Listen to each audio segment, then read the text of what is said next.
함께 사도신경으로 신앙 고백하겠습니다. 전능하사 천지를 만드신 하나님 아버지를 내가 믿사오며 그 외아들 우리 주 예수 그리스도를 믿사오니 이는 성령으로 잉태하사 동정녀 마리아에게 나시고 본디오 빌라도에게 고난을 받으사 십자가에 못 박혀 죽으시고 장사한 지 사흘 만에 죽은 자 가운데서 다시 살아나시며 하늘에 오르사 전능하신 하나님 우편에 앉아 계시다가 저리로서 산 자와 죽은 자를 심판하러 오시리라. 성령을 믿사오며 거룩한 공회와 성도가 서로 교통하는 것과 죄를 사하여 주시는 것과 몸이 다시 사는 것과 영원히 사는 것을 믿사옵나이다. 아멘. 찬송가 338장 함께 찬양하겠습니다. 내 주를 가까이 하게 함은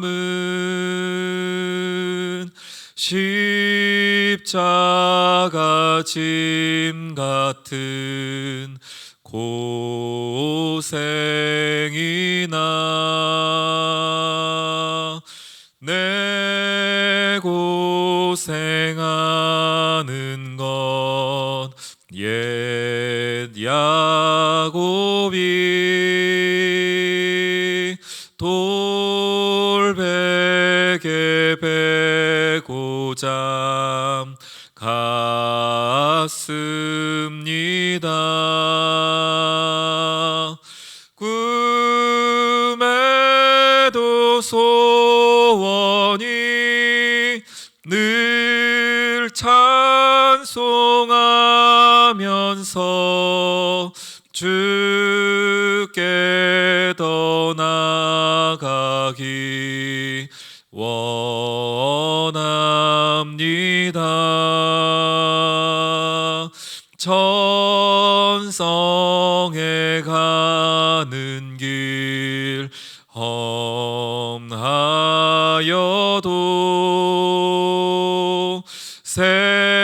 생명길 되나니 은혜로다. 천사 날 부르니 늘 찬송하면서 주께 더 나아가기 원합니다.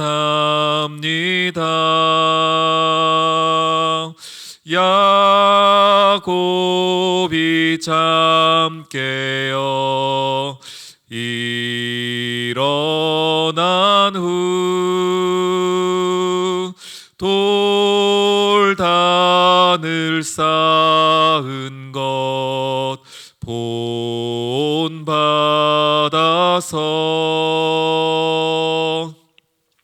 숨질 때 되도록 늘 찬송하면서 주께 더 나아가기 원합니다.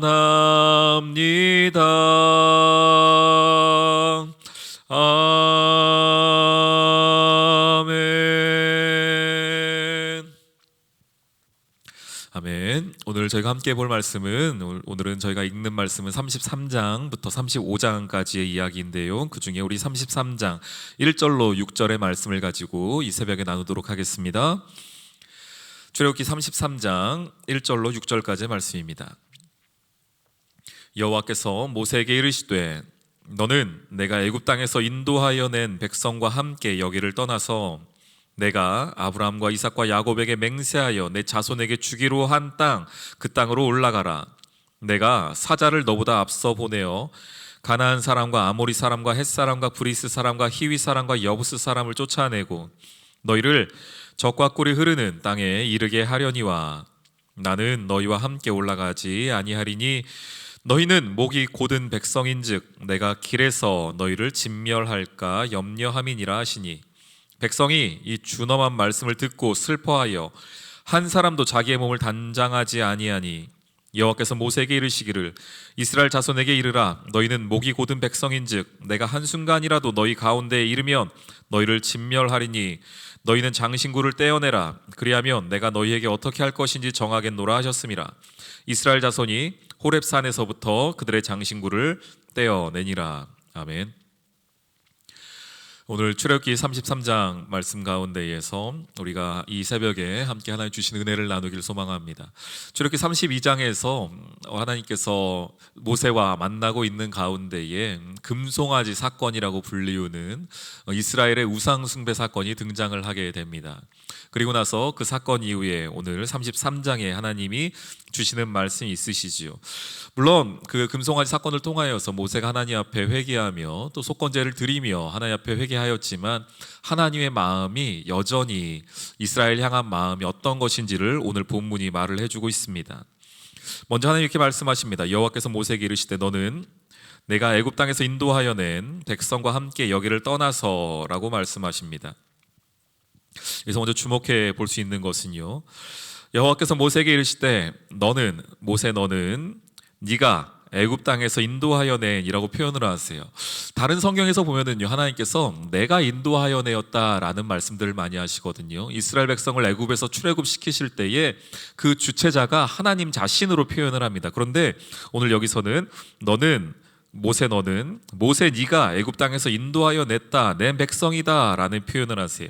여기에서는 나의 백성, 내가 인도하여는 백성 이런 의미가 다 들어있지 아니하고요, 하나님과 하나님의 백성들이 좀 단절되어 있는 느낌을 받는 그 말씀을 하나님이 하고 계십니다. 네가 인도하였다 하는 것입니다. 여기를 떠나서 내가 아브라함과 이삭과 야곱에게 주행세하여 내 자손에게 주기로 한 그 땅으로 올라가라 라고 하십니다. 아브라함과 이삭과 야곱에게 주시기로 했던 그 약속은 하나님이 기억하고 계시지만, 그렇지만 지금 있는 이 백성은 나의 백성은 아니다 라는 말씀이시죠. 그러면서 하나님 말씀하십니다. 그 신실하심 때문에, 그 약속 때문에 내가 사자를 보내어서 가나안, 아모리, 헷, 브리스 사람, 히위스, 여부스 현재 그 땅에 살고 있는 사람들의 전쟁에 관하여서 내가 책임져 주겠다. 내가 그 땅은 너희에게 주겠다. 내가 약속한 대로 너희에게 해줄 것이다. 그리고 여전히 그 땅은 젖과 꿀이 흐르는 땅이기에 너희가 그 땅을 올라가서 차지하게 될 것이다. 하나님의 아브라함과의 약속, 이삭과의 약속, 야곱에게 해주신 그 약속은 내가 신실하게 지킬 것이다 라는 것입니다. 그러나 하나님이 충격적인 이야기를 하나 하십니다. 너희가 그 땅에 올라가겠지만, 그 땅에 이르겠지만 3절 중반에 보면은요, 나는 너희와 함께 올라가지 않겠다라는 선언을 하세요. 아까 1절에서 말씀과 마찬가지 맥락입니다. 하나님께서 내가 약속은 했기 때문에 그 약속은 지키겠지만 현재 있는 이 백성은 나의 백성은 아니다. 그렇기에 내가 같이 올라가지 않겠다. 내가 약속한 것이 있으니 내 사자를 보내서 전쟁은 승리케 하겠지만 그 땅에 너희가 거하여 살겠지만, 그렇지만 그곳은 내가 함께할 곳이 아니다. 너희는 나의 백성이 아니다 라는 말씀을 하십니다. 이유를 말씀하시죠. 그 앞에 32장에 있었던 그 사건들을 가지고서 하나님 말씀하시는 것은 너희의 목이 곧은 백성이기 때문이다. 그리고 죄와 타협할 수 없는 그 하나님께서 혹 너희들 만나게 되면, 이스라엘의 죄악을 보게 되면 이스라엘 백성을 진멸할까 합니다.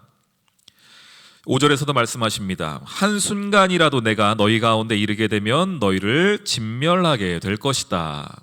이것이 하나님께서 죄를 대하는 태도이십니다. 하나님은 죄와는 전혀 타협이 없는 분이십니다. 알지도 못하시며 가까이 할 수도 없는 그 하나님께서 나의 이스라엘 백성이다 하더라도 그 가운데 있는 죄악들을 만날 때에는, 그 죄악들을 보게 될 때는 어떻게 하시겠는가? 진멸하신다는 겁니다. 이것이 하나님이 죄를 대하는 태도입니다. 그리고 우리가 예수 그리스도를 알지 못했을 때에, 우리가 하나님의 자녀가 되기 전에 하나님께서 우리를 대하시던 태도가 바로 이 모습이었습니다. 하나님 앞에 나아갈 수도 없을 뿐더러 하나님을 뵙게 된다면 진멸당하는 것이 우리였다는 것이죠. 그래서 이 말씀을 듣고 백성들의 반응은 무엇입니까? 4절에 보니 이 준엄한 말씀을 듣고 슬퍼하였다라고 말씀합니다. 그러면서 자기의 몸을 단장하지 않았다, 장신구를 떼어내는 모습이 나오지요. 여기서 한 가지 알 수 있는 게 있습니다. 죄가 얼마나 끈질기냐는 것입니다. 하나님의 백성들, 하나님의 자녀들에게 묻어있는 그 죄의 흔적이 얼마나 끈질긴가 하는 것입니다. 오늘 이 시내산 사건까지 출애굽하여서 여기까지 올 때까지 대략적으로 약 2년간의 시간이 있었습니다. 그렇다면 출애굽할 때에 이스라엘 백성들이 겪었던 일들을 생각해 보십시오. 10가지 재앙을 겪었고, 그러면서 그 가운데 하나님이 살아계심을 보았고, 마지막 10번째 재앙의 유월절을 통하여서 하나님께서 주시는 생명을 맛보았으며, 홍해를 건넜고, 광야에서 만나와 메추라기와 물을 허락하신 하나님을 만났으며, 낮에는 구름 기둥으로 밤에는 불 기둥으로 하나님의 백성을 인도하시는 그 은혜를 경험했던 자들이었습니다. 그런데 그들에게 여전히 무엇이 남아있는가? 그래서 장신구라고 표현하지요. 장신구라는 것은 무엇입니까? 그들의 몸을 단장했던 것은 어떤 의미입니까? 이것은 당시에 이방인들이 했던 옷들, 이방인들이 하나님을 모르던 사람들이 하던 생활 풍습들, 그들의 옷과 장신구, 이런 것들을 표현하는 것이 장신구라는 말입니다. 그래서 하나님께서 말씀하시죠. 그것들을 모두 떼어내라 하는 것입니다. 단순히 옷을 화려하게 입었다가 아니라, 좋은 장신구를 했다가 아니라, 그것들을 통하여서 그들의 마음이 지금 어디 있는가를 보여주고 있는 것입니다. 그런 은혜를 받았고 하나님을 섬기는 듯하지만 한쪽으로는 그들이 이전에 가지고 있었던 애굽의 신들, 그러니 금송아지를 또 섬기는 데에 전혀 거리낌이 없었던 것이죠. 이 양다리를 걸치고 있던 것들을 하나님이 끊어내라는 것입니다. 그들이 10가지 재앙을, 홍해를, 만나와 메추라기를, 광야의 모든 걸음을 걸어왔지만 여전히 그들에게 남아있는 것이 무엇입니까? 이전에 내 생활의 모습들, 이전에 하나님을 알지 못할 때의 죄의 흔적들이 끈질기게 그들을 붙잡고 있었다는 것입니다. 이들뿐 아닙니다. 우리 말씀을 좀 앞으로 돌려보면은요, 창세기 35장에 보면은 야곱이 하나님 앞에 이제 다시 한번 베델로 올라가는 사건, 왜냐하면 출애굽기 34장에서 그의 딸인 디나가 아주 어려운 일을 겪게 되지 않습니까? 그 일을 통하여서 야곱이 자기 식구들과 함께 하나님의 말씀으로 다시 한번 돌아가자, 그래서 엘 베델 사건이 등장을 하는데, 그때의 핵심이 무엇이냐면 35장에 보니까요 이렇게 말을 합니다. 창세기입니다. 창세기 35장 4절과 5절에 보니 그들이 자기 손에 있는 모든 이방 신상들과 자기 귀에 있는 귀고리들과 야곱에게 주니라. 2절에 보니까 너희들의 의복을 바꿔 입어라 라고 말씀하십니다. 그래서 그 모든 것들을 나무 아래, 상수리 나무 아래 묻는 장면이 나오고 있습니다. 야곱 가족이 얼마나 하나님의 약속을 받은 백성 아니겠습니까? 그런데 그들 가운데 무엇이 있다고요? 이방 신상이 있다고요? 그들 가운데 무엇이 있습니까? 귀걸이가 있습니다. 그들의 의복이 다른 사람들과 이방인들과 전혀 구별되지 않습니다. 그래서 마지막에 야곱이 디나 사건을 겪으면서 하나님 앞에 또한 가족들에게 선언하는 것이 무엇인가? 그 모든 것들을 끊어내라는 것입니다. 한쪽으로는 하나님을 믿는 듯하고 한쪽으로는 이방신을 섬기는 그 양다리를 끊어내라는 것이지요. 그리고 오늘 출애굽기 33장에서도 같은 이야기를 우리에게 보여주고 계십니다. 하나님을 믿는 사람들, 그리고 한편으로는 이방신을 섬기는 이 양다리를 끊어내라는 것입니다. 그리고 하나님께서는 그렇게 하기 전까지는 내가 너희와 함께 가지 않겠다는 것이지요. 우리 귀한 성도님들, 우리의 삶에서도 이전의 나의 죄악의 모습들, 하나님을 알지 못할 때의 나의 모습들이 여전히 나를 끈질기게 붙잡습니다. 이것은 내 힘으로 끊어낼 수가 없습니다. 오직 예수 그리스도의 보혈의 능력만이 나의 옛사람을 끊어내게 할 것이고 나의 의복을 바꿔 입게 할 것이며 나의 모든 장신구들을 떨어낼 것입니다. 우리 귀한 성도님들, 오늘 이 아침에 다시 한번 내 삶에 묻어있는 죄의 흔적들을 주님 앞에 내려놓기를 소망합니다. 혹 나의 의복과 장신구가 아직 남아있는 것은 아닌지 돌이켜보기를 소망합니다. 그때에 하나님께서 우리의 삶의 자리 가운데에 함께 하실 것입니다. 주와 동행하길 원한다면 나의 옛사람을 끊어낼 수 있는 믿음의 하루 되시기를 주님의 이름으로 축원합니다. 아멘. 오늘 함께 기도 제목 나누며 나아가도록 하겠습니다. 함께 기도할 때에 하나님, 내 삶에서 주님을 더욱 의지하게 하여 주시옵소서. 또한 하나님과 동행하는 내 자신, 또한 우리 가정 되게 해달라고 우리 이 기도 제목 가지고 주님 앞에 함께 기도하며 나아가도록 하겠습니다.